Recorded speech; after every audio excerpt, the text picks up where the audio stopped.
I am Simon Neggers, and you are listening to Sweet Success.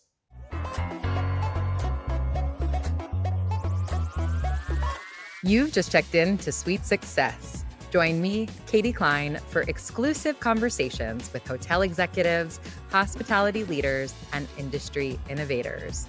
Together, we'll uncover the strategies and techniques these masters of hospitality relentlessly refine. Whether you're already in the industry or just starting out, tune in every week to unlock the secret to your sweet success. Hello, everyone, and welcome back to another episode of Sweet Success. I'm your host, Katie Cline, and today I am thrilled to have Simon Neggers here with us. Simon is the Senior Vice President of Sales, Marketing, and Communications for Oetker Collection, known for their inspiring selection of masterpiece hotels. Prior to that, Simon served as the Global Vice President of Communications and Portfolio Marketing for the luxury brands at Marriott International, a role in which I had the distinct privilege of learning from him as he was my boss. We first started working together at Starwood Hotels and Resorts, where he oversaw communications for St. Regis and the Luxury Collection, a role he took after leaving London and an incredible position at Maybourne Hotel Group. Simon, thank you so much for joining us today. Such a pleasure to be here with you, and bonjour from Paris. It's lovely to see you as always. And I have to say, your journey into hospitality is one of my absolute favorites because I think it's really representative of the opportunities that this industry provides. So tell us a little bit about how you got started in the industry. How I got started in the industry. All right, so I have to say that hospitality has been in my blood from a very young age. I remember going to the south of France with my parents on a vacation. I must have been like 7 or 8 years old, and we stayed in a little hotel there in Cannes. And I remember going down to the Croisette with my parents, the Boulevard of Cannes. You have all the grand hotels there, so the Martinez and the Carlton, etc. And I just remember walking by these grand down hotels and thinking, goodness, this is what I want to do at some point in my life. Had a had a real kind of neck for luxury at an early age, so to speak. So I went to hotel school in the south of Holland in Maastricht, and they offered this opportunity to work with different big hotel groups that had this kind of graduate program. So I applied for the one at Starwood Hotels and Resorts back in the day and got selected and sent to New York City, where I started my kind of program with them as a butler at the Regis New York. So this is full-on butler, as you imagine that from the movies, kind of the olden days, white gloves, tails, white bow tie, etc. And you were kind of running your own floor at the time, so you were in charge of making sure everything was all kind of set up perfectly for guests to arrive. And I really loved that opportunity. But about 6 months in, there was a chance to join the communications and marketing office of that hotel. And the assistant to the director of PR, a lady called Matt Connolly, who I'm still great friends with, and who is truly a mentor in my life. She was the director of comms, and she said, "Listen, my assistant is leaving, and I know you're doing this program. So, do you want to fill in for her for a couple of weeks while we look for the replacement?" And I did, and that's kind of my start in PR and communications. Really starting as the assistant to director of comms for the St. Regis in New York. I later joined Starwood Hotels in a broader B2B communications role. And from there, because of my husband's job in London, moved to London, joined Maybourne Hotel Group, so Claridge's and the Connaught and the Berkeley at the time. A great couple of years in London. I was there for 4 years eventually. And the team at Starwood that met in touch, and they had a role open as director of comms for St. Regis Hotels for Luxury Collection. And I wasn't really looking to go back to New York, but I have to say that was one of these opportunities where I said, okay, go on. This is it. So I moved back to New York 2012, joined as director of PR communications globally for St. Regis Luxury Collection, later took on W Hotels, as you well know. Mm-hmm. And was there during the merger with Marriott, the biggest hotel merger in history in 2016. A crazy time. Maybe we'll talk about it later on this podcast, but I learned a lot during that time. Stayed for another, 4 years almost with Marriott in a newly created role, oversee the luxury brands group for Marriott. And then I had this opportunity during the pandemic to back to Europe and join Oetker, and they're beautiful hotels, mostly in Europe, some in the Caribbean. A big change because I took on marketing communications, but also sales, revenue management, etc., which was not something I'd done before, but a great challenge to do something at this level for a smaller business. So yeah, that's kind of how I got started and where I am today. I absolutely want to go back to your thoughts on the merger and, being inside for all of that happening. But I can't let you move on without giving us at least one good butler story because you saw a lot during your time as a butler at the very beginning of your illustrious career. So give us one juicy one or funny one or silly one, Oh, God, whatever I you. mean, for the majority of those, we need a big glass of wine. But for me to listen that to share these type of stories, I mean, we did have people that would leave their luggage in the hotel, and we would like unpack it for their return. Then there was one particular guy who had a suitcase full of women's clothing, which we would steam and kind of press, etc., and hang it into the closet. Everyone has their own things they like to do, but he was cross-dressing, I guess whenever he came to New York, and good for him. So we get everything prepared. He would leave as a lady at night. And anyway, we had it all prepared for one day. He ended up joining with his wife, and somehow the communication didn't go right. And so we had to run into this room and grab everything out in this closet. And yeah, so I mean that's a tame one. I mean, I've seen things there that I should write a book actually. Now thinking about it. You definitely should write a book. And I think everyone heard if you get, Simon for a lovely glass of wine, there are many, many, many more stories to be shared. But talking about really when you got bit by the hospitality bug, being on vacation in the south of France, sounds probably very glamorous to a lot of the American listeners. You were from the Netherlands originally. As you said, you then moved to New York, to London, back to New York. Now you live in Paris. What's been your favorite place to live, and what do you see as the differences between those major cities? I have to say, like, I'm the type of person that I love the city where I live at the given moment. So when I was in New York, I was all over New York, and now living in Paris, I'm really enjoying living in Paris.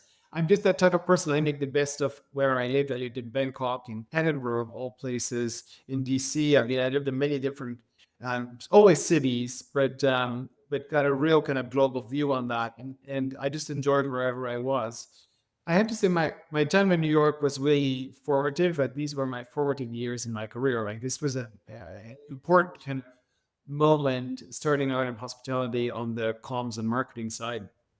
And I will say that I think that working in the US as a kind of a young person in your career, this is where the opportunities really are. And not to say that you wouldn't have them in Europe by any means, but I feel that if you grab them in the US, you can move quickly.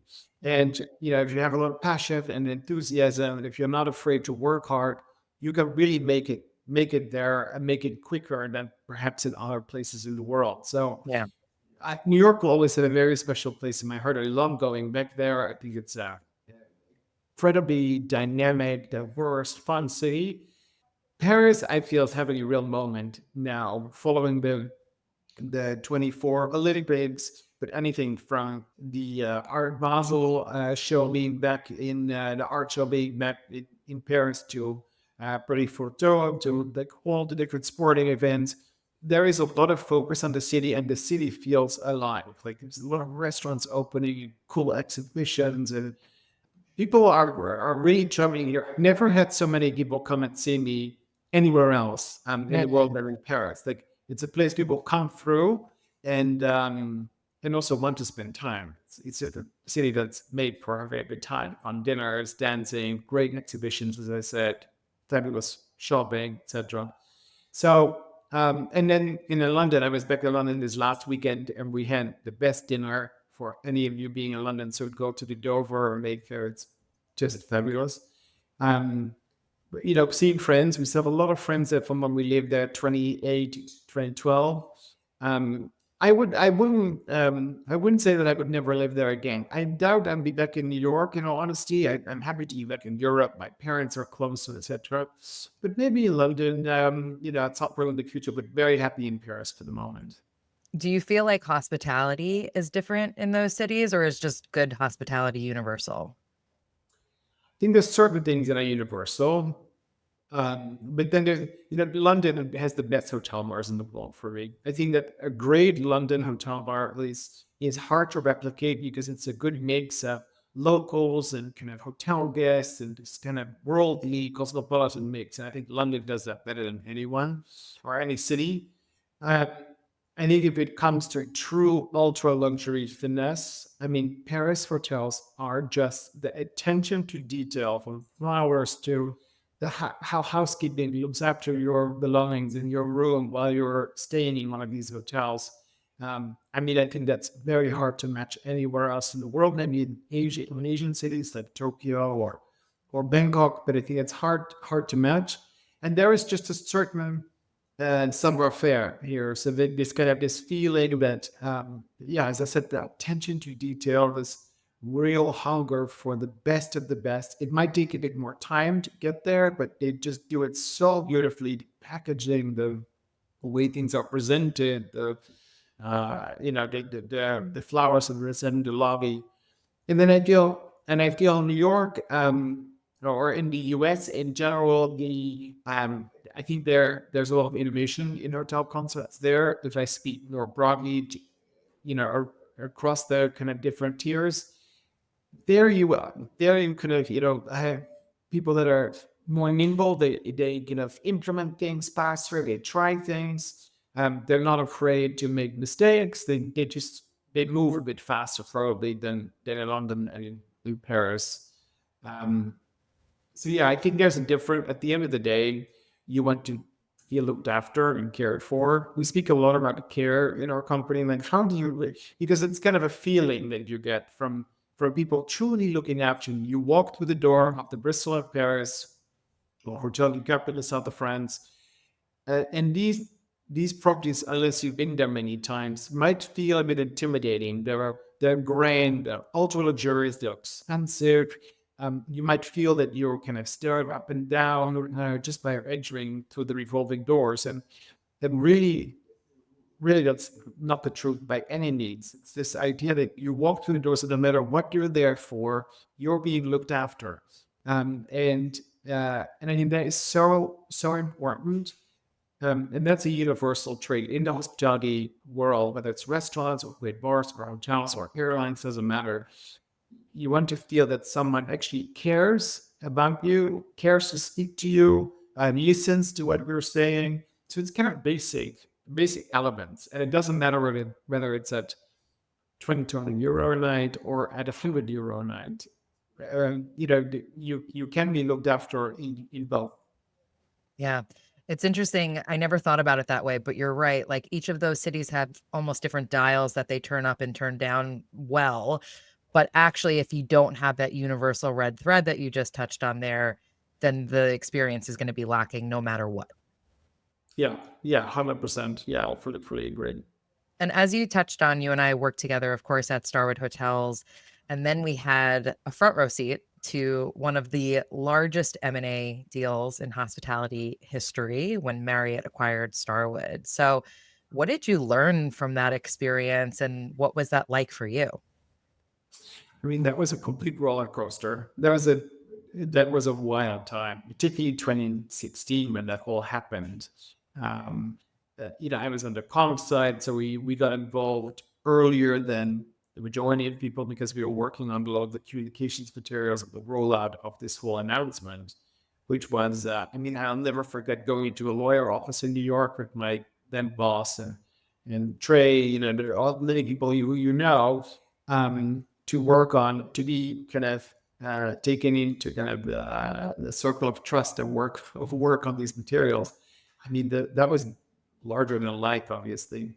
I mean, it was also very tricky because right at the moment of the merger, you saw a lot of people lead the company. So people that you've worked with for many, many years, incredibly creative people, passionate people who are not continuing on.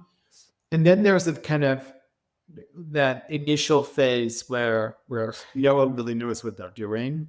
Mhm. So and that takes a while because you put two companies with very different company cultures together. And it was always kind of Marriott as this company that has great foundations, great owner relations, and is very good on the procurement side and really streamlines a lot of the processes. Where Starwood was always seen as the company that had great branding and marketing expertise and was very strong in that part. So the combination of paper sounds great, but then Mhm. you still have to do that and kind of make these teams work together. And there's for a while this kind of just start with a married camp. The people come from different parts of the organization. I would say that takes a while, longer than I think anyone thinks, but it also creates an opportunity for certain people and teams to just stand out and do things a bit differently and try new things because the company is not as set in its own ways yet, but everything is kind of up in the air. So if you have good ideas and if you want to try new things, that's probably the time to push that through because everyone is busy with many different aspects. So I feel like I was given a very long leash by my boss at the time to do new things and great budgets and like we were trying to really establish Marriott as a key luxury player, Ritz and Regis and all these other brands, and connect that to the Marriott International name. So we can have all these events and all these kind of marketing and press strategies, and it had never been done before. So you kind of start from scratch, which is super exciting, and you really feel you can put your own stamp on something.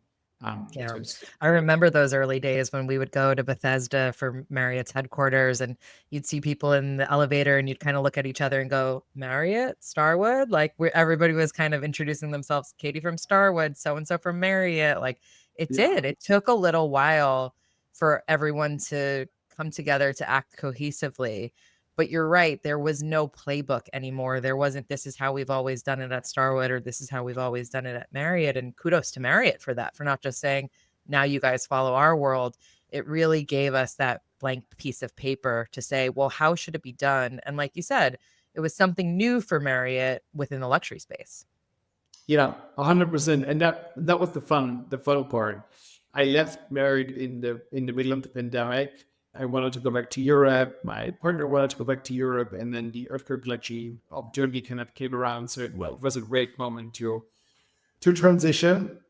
But I had a great couple of years there following Starwood. I mean, we did amazing things, and I'm still in touch with many of the people that I worked with back to the day.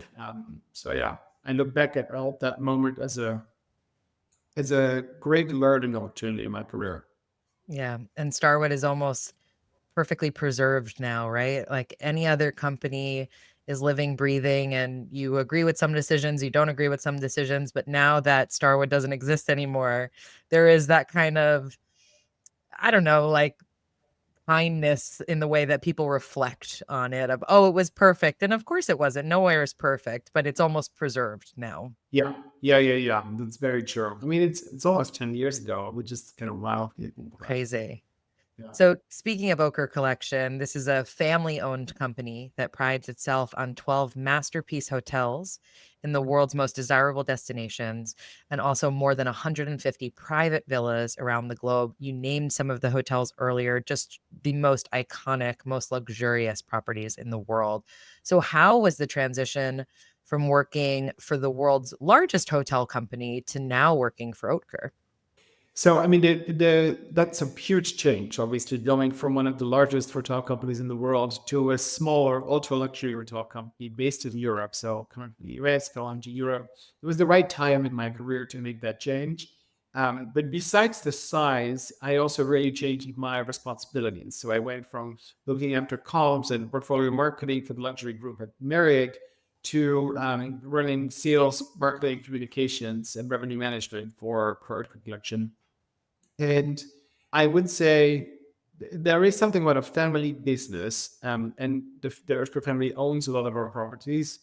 that they're truly in it for the long run. So they have a long-term vision on how to do business, and they are not really in the business of kind of operating luxury hotels. We often say we're in the business of creating masterpieces, and that's a very different philosophy. So it's much more expensive to open these hotels and to maintain them. It also doesn't happen as quickly because we do this only with our own owners or with our partners, and we do it only in locations where we know our guests travel. And so this is, I mean, it's a completely different setup than the development on the Marriott side. Um, I think that the biggest change for me, besides learning more about the sales, revenue management, yielding, all that kind of stuff, was the fact that I could really affect change very quickly. We're a small team at the end of the day. We have about 70 or so people in our corporate teams, between IT and finance and my teams, etc. So, but it's still quite a small group, and so that means that when you have a fun idea, you can just go and do it. There is not that many people I have to run things by in order to get it approved, and that gives you so much. That gives a real sense of kind of ownership because you can bring your teams along to create something great for the future. And it was actually my old boss at Marriott, Tina Hermanson, who had said really at the beginning of us working all this luxury positioning work, who had said, try 100 million things and fail and fail quickly and try again. And there was this real ethos of just trying. And if it doesn't work, it's totally fine to try and move on. And sometimes something happens and it's good and it sticks. So I kind of have that mentality. I've taken that mentality from her, and I really got instilled this in the Oetker offices. And I want people to look for new ways of doing it.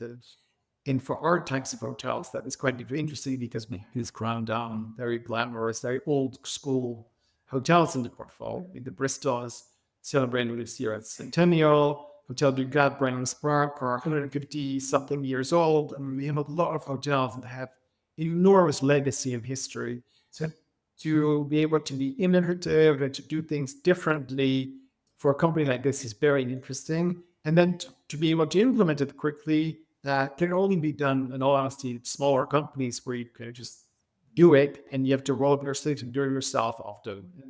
And I really enjoy that. I would say maybe lastly, the connection to the hotels is much greater because at Marriott, we would open 30 luxury hotels a year across 8 brands. So you'd go from one to the next, to the next, to the next. And of course, you had some kind of hero hotels who were always part of the communications and marketing plans. But with Oetker, we had sales and marketing teams in our hotels, but I credit my teams are incredibly closely connected to these hotels. It's really a really big collaboration, which is very different from larger brands. You can't really do it. And it was a big change for me because all of a sudden, you're actually speaking about sort of restaurant concepts that don't work and what should we do, and like it's much broader, so to speak, than what I did at Marriott.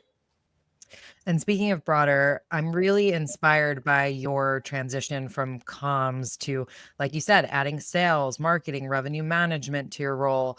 I feel like, particularly in communications, we often get kind of boxed into comms or PR specifically, whereas maybe our counterparts in marketing are given a bit more leeway to be able to add these skills under their belt. And I think you are an exact example of maybe give the comms kids a chance too. So how was that transition to adding those tools in your tool belt, if you will?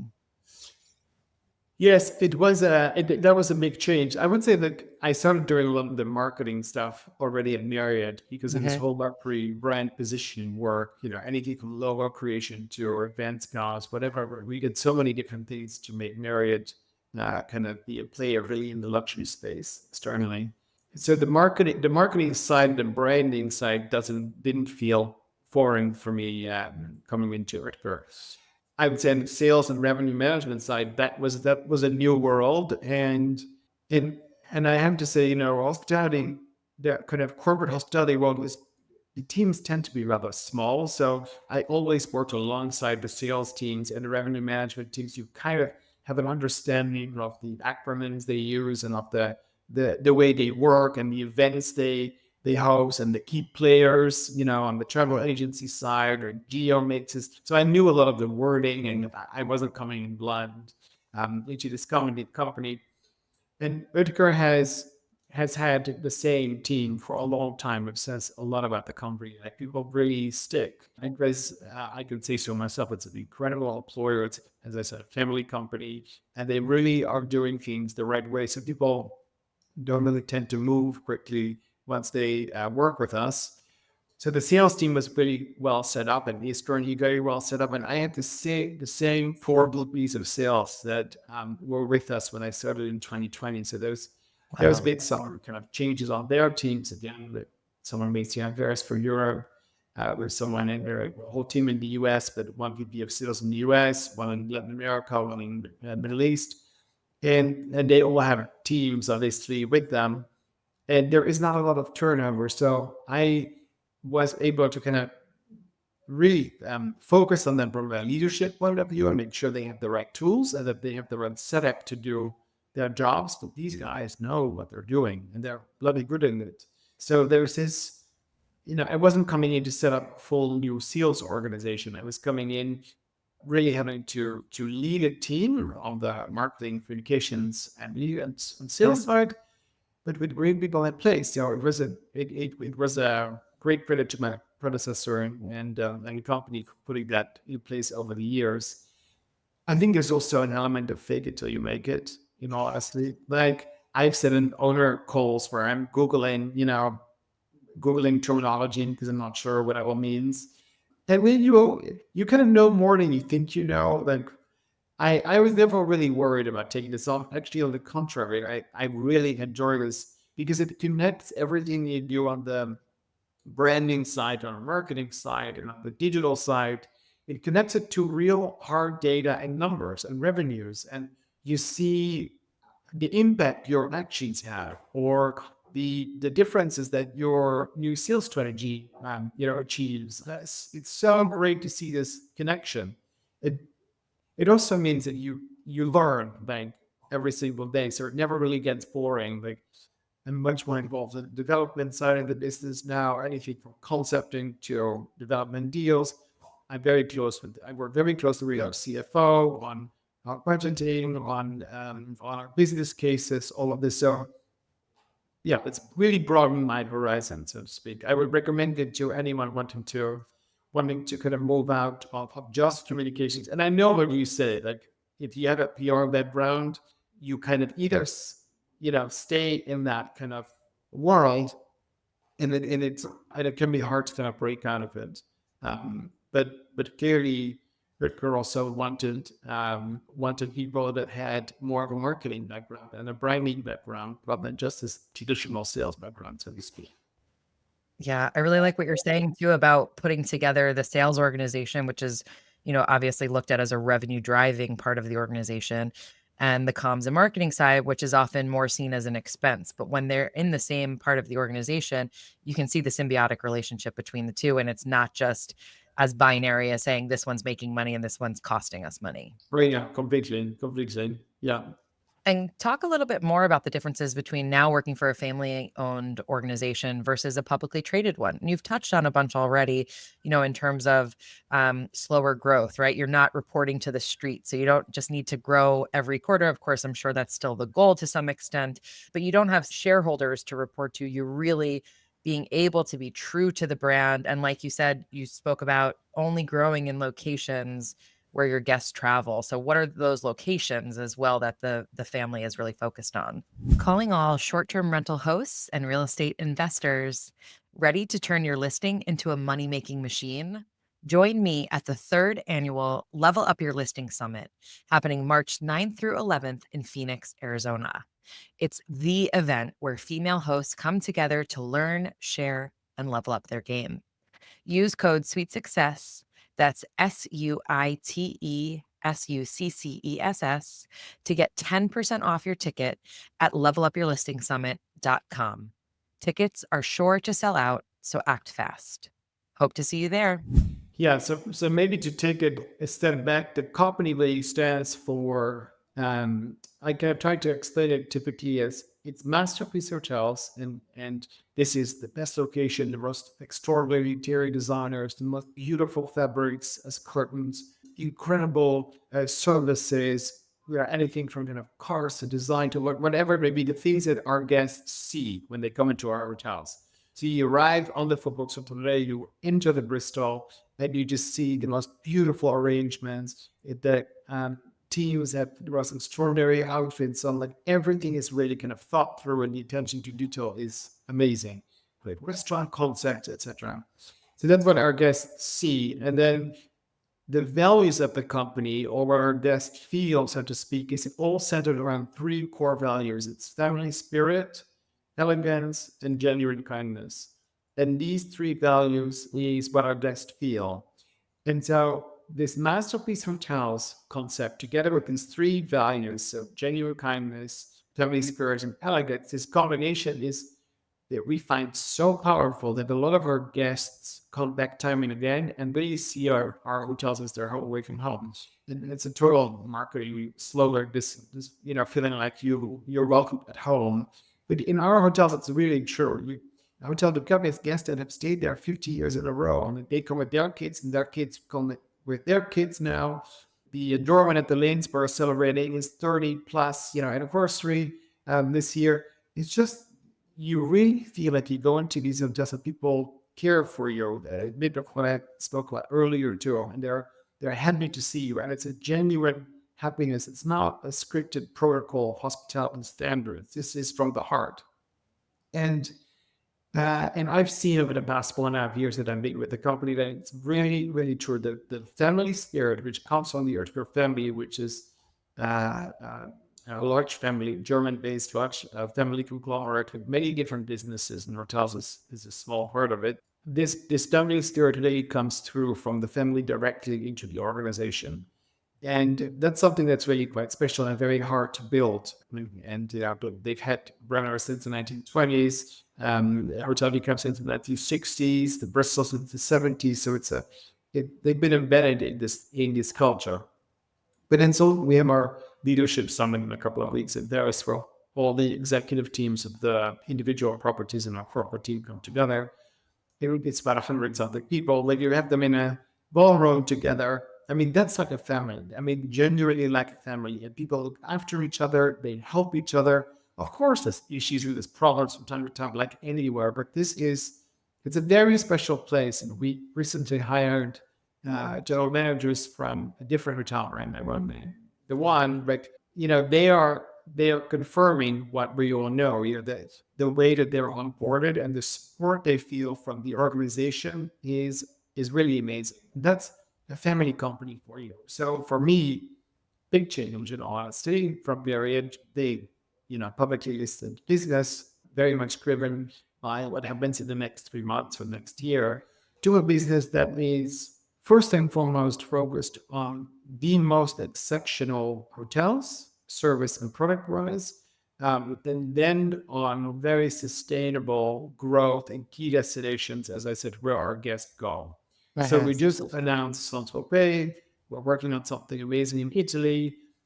We'd love to be in Aspen. We are opening in Palm Beach this year. Lake Como, Stadt, St. Moritz, these are the places we know our guests go, and we can be very successful. We saw with Capri. We opened Italian Capri in 2023. We were full for the first season because the Hotel du Cap guest and the Lanesborough guest, particularly from the US and from the UK and a couple other markets, when they travel to the south of France or into Italy, they go to Capri, they go to Ati, and they stay with us in these places. So it's this we follow this guest around, so to speak. The owners are coming back to you. The owner Christian, they're very involved. Like we have a quarterly board meeting with our owners. It's maybe the family members that are running the businesses. They run many businesses, as I mentioned, including their hotels, and they are involved, and they like it. They're intrigued and interested, and they want to also, they're really part of the decision making, so to speak. So it's a great asset to have, I have to say. So interesting what you're saying almost about generations, right? And I've thought about generational destinations in the sense of, places like Lake George or York Beach, Maine, where my husband's family has been going for forever. Those are destinations that people go year after year after year because, they like it and it kind of has tradition to it.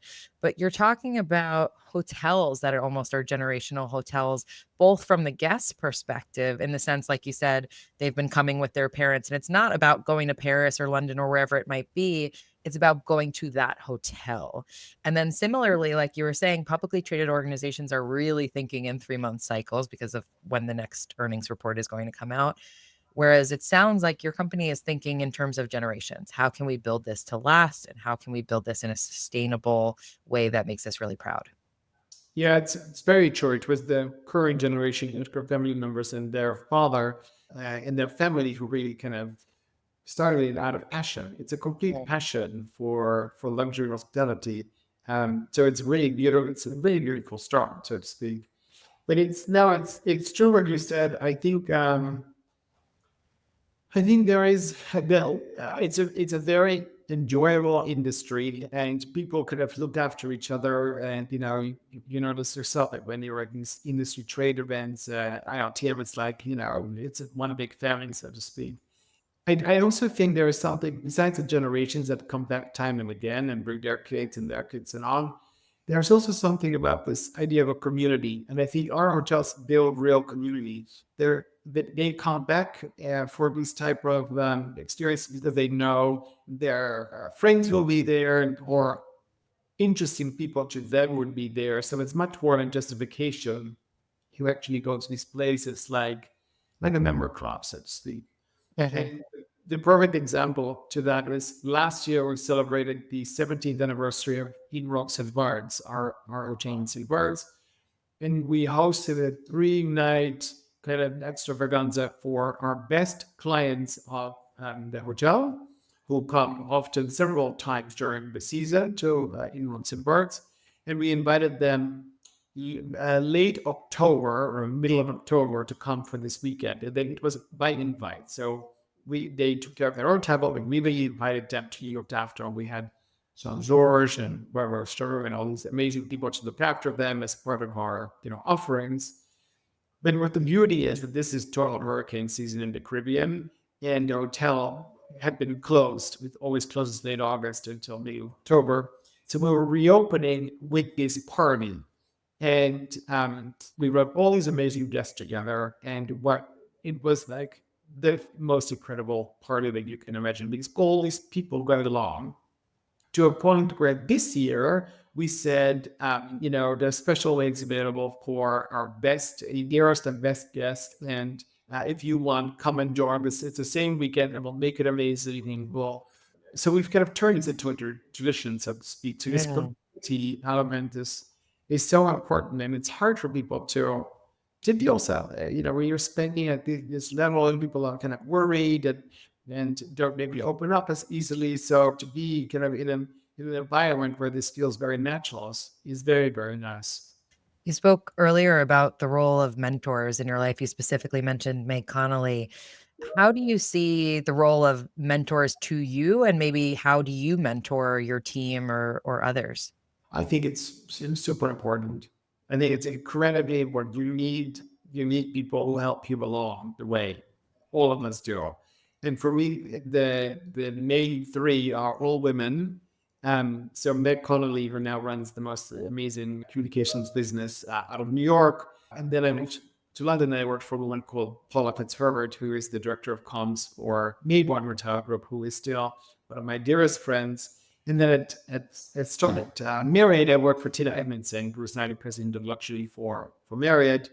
And all three are just in their own right incredible, incredible women, and really, really mentored me and very often gave me a lot of responsibility and a long leash and a bit of money to go and do something wonderful and fabulous. And I mean, you have to have these people that just trust you almost from day one, and that's what I invest. I'm not great when I'm micromanaged. I like to, I'm incredibly passionate and diligent about what I do, and I don't need someone to kind of oversee every step I make.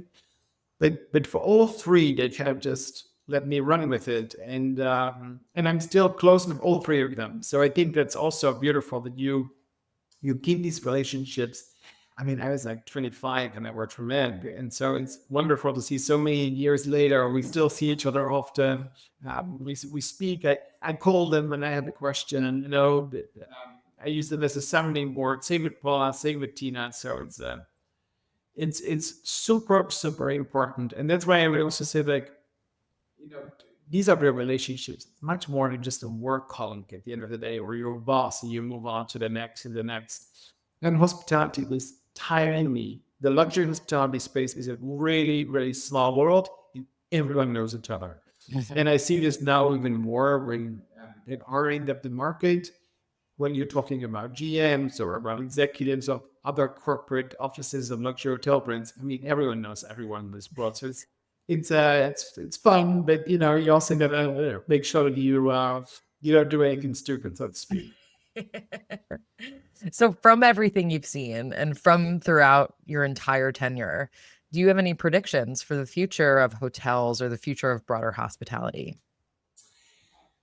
So I was at Bamford this past Thursday in the Cotswolds outside of London, and it's the Aylesford and Bamford, the club and the Aylesford organic farm, etc. And we're looking to achieve some great things with that.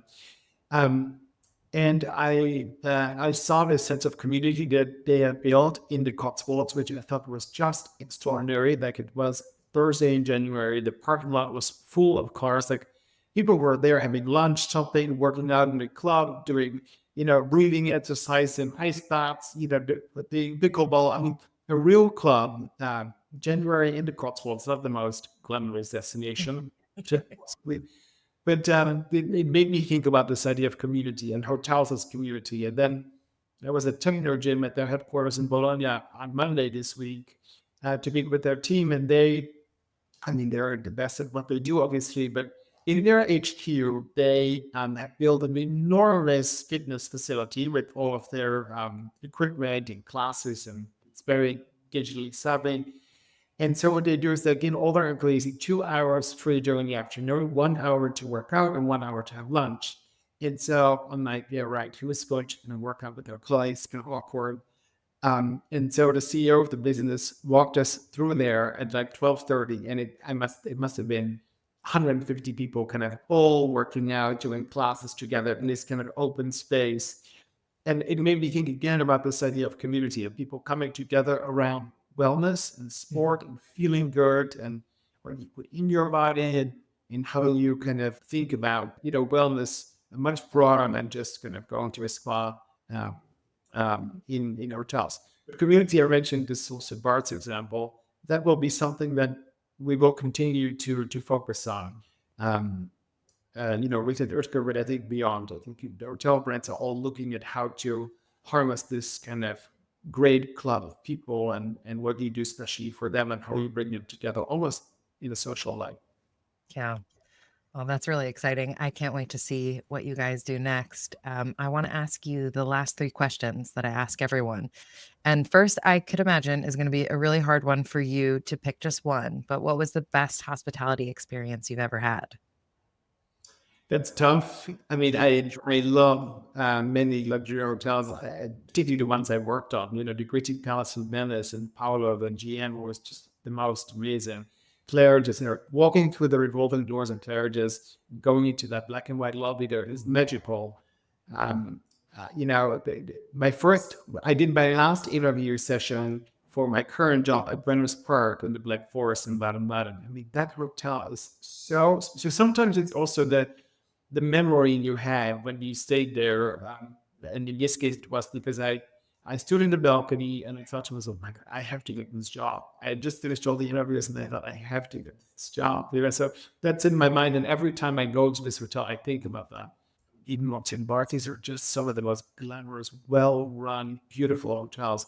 I think for me, it comes often because of the care and the welcome and the warmth of the people that work there.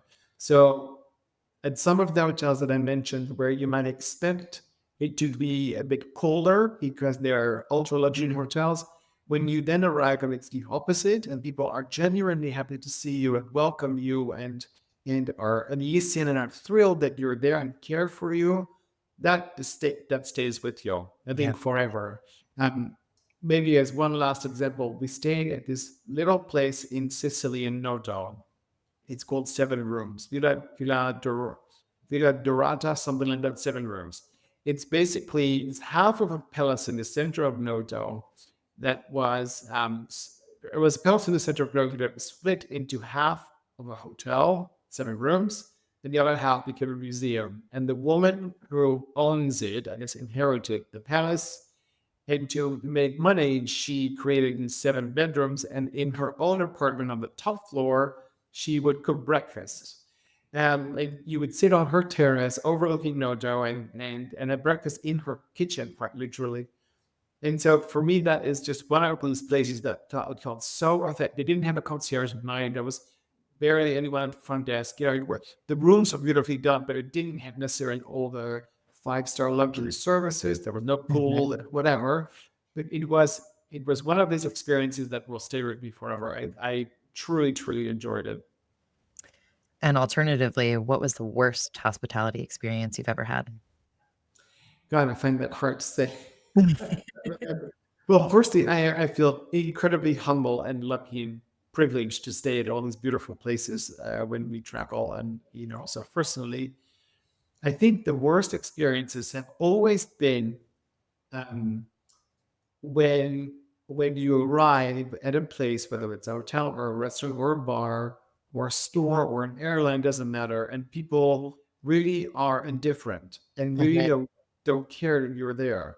And it can be kind of this misperceived arrogance or this just simply lack of interest. And I had a recent experience. I want to make the restaurant. You arrive and you're about to sit down and spend 20 euro on a glass of wine and a mediocre club sandwich, and people just really couldn't care less whether we were there or not. They barely looked up from their laptop when we gave money for the reservation. So it's this idea that you're kind of,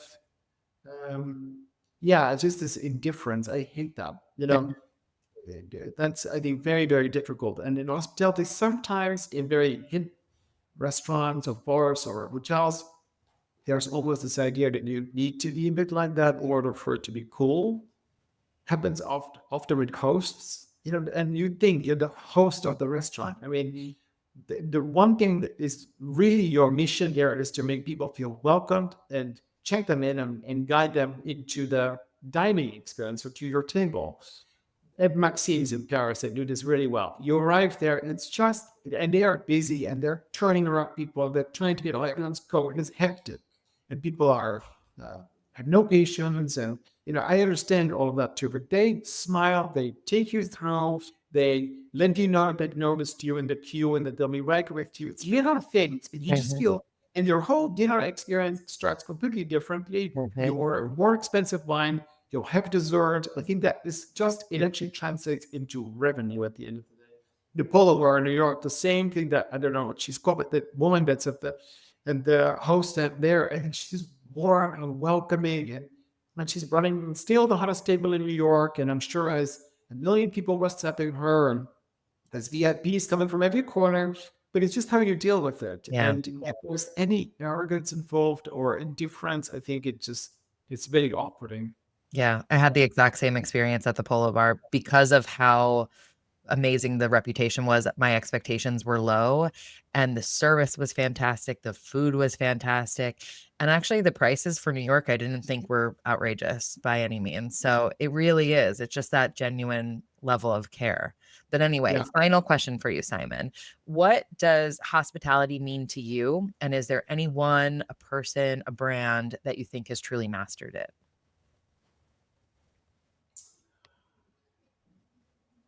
I would come back to this idea, being looked after and cared for. I think Mhm. that's as simple as it is, and I think that was as true 50 years ago as it is today, as it will be 50 years from now. Being looked after, being listened to, the listening part is so crucial. We forget about that all the time. People don't listen. You get a lot of cues from a guest just by the way they react or answer certain questions, and we don't really listen that much. So I think that's so crucial and something that we focus on a lot in our business.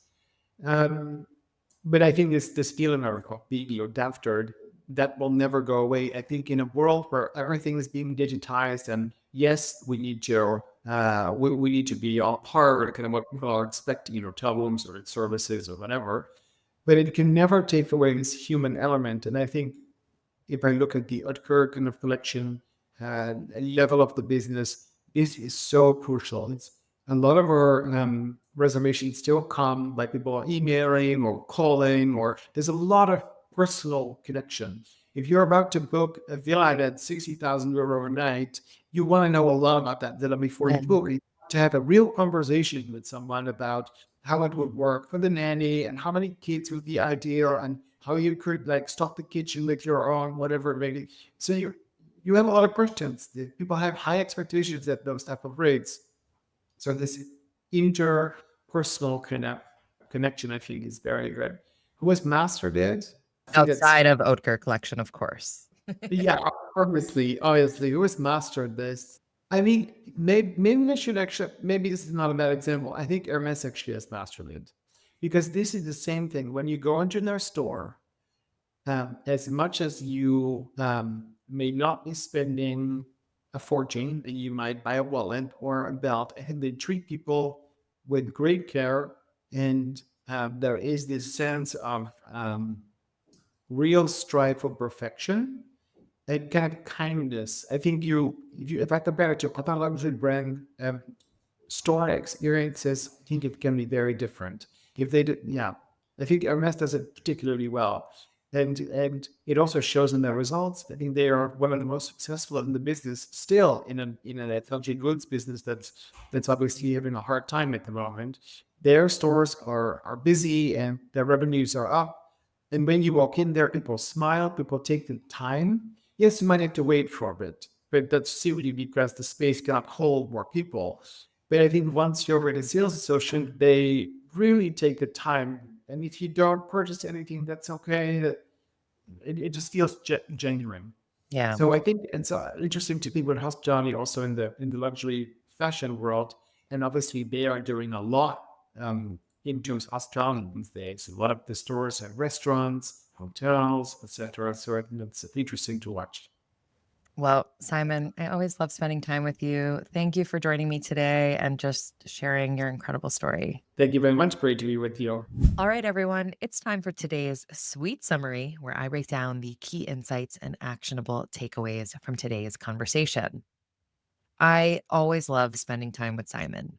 He's a true master of his craft, and every time I'm around him, I leave having learned something new about hospitality.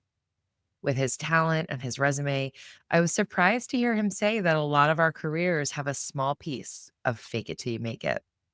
He may not have had sales and revenue management explicitly listed in his previous job titles, but that didn't hold him back. Simon recognized that this industry thrives on relationships. By leading a talented team and trusting what he had already absorbed throughout his career, he set himself up for success. In fact, it's Simon's varied background that gives him a unique competitive edge. He's able to see how seemingly different departments connect and influence one another. I can't think of a better training ground for hospitality than being a butler at the St. Regis New York. The precision, empathy, understanding of your guests and humans more broadly provides a powerful foundation for a successful career in the industry. Simon's trajectory is proof of that. If you ever have a chance to meet him, buy him a drink and ask for more butler stories. You won't be disappointed. One of my favorite things Simon said was that no matter where he was living, he always enjoyed being wherever he was. It's such a simple statement, yet why is that so hard to action? Imagine if we could all embrace the moment instead of obsessing over tomorrow or imagining how things might change in the future. Wouldn't we all be a little happier? Personally, one of my happy places is definitely a fabulous hotel. Simon broke down the nuances of hospitality across 3 iconic cities. London, he said, has the best hotel bar scene, effortlessly mixing locals and hotel guests for a worldly, cosmopolitan crowd. New York is a hub of innovation where ideas can be tested and executed faster than anywhere else. And Paris epitomizes attention to detail, an element which Simon sees as the key to creating masterpiece hotels. But what unites the best hotels, no matter where they are in the world? To Simon, it's the timeless art of making guests feel looked after. And that, he says, will never go out of style. And that concludes another episode of Sweet Success. If you enjoyed today's conversation, please subscribe, rate, and review the show. We all know how important those 5-star reviews are. I also want to say a massive thank you to each and every one of you for tuning in. It means the absolute world to me. And I'd love to hear from you. If you have ideas for future guests, new topics to cover, or even just want to say hi, don't be shy. Message me through our website, sweetsuccesspodcast.com, or on social media at Sweet Success Podcast. That's sweet like hotel suite. Once again, I'm your host, Katie Cline, and I'm super excited to see you all next week.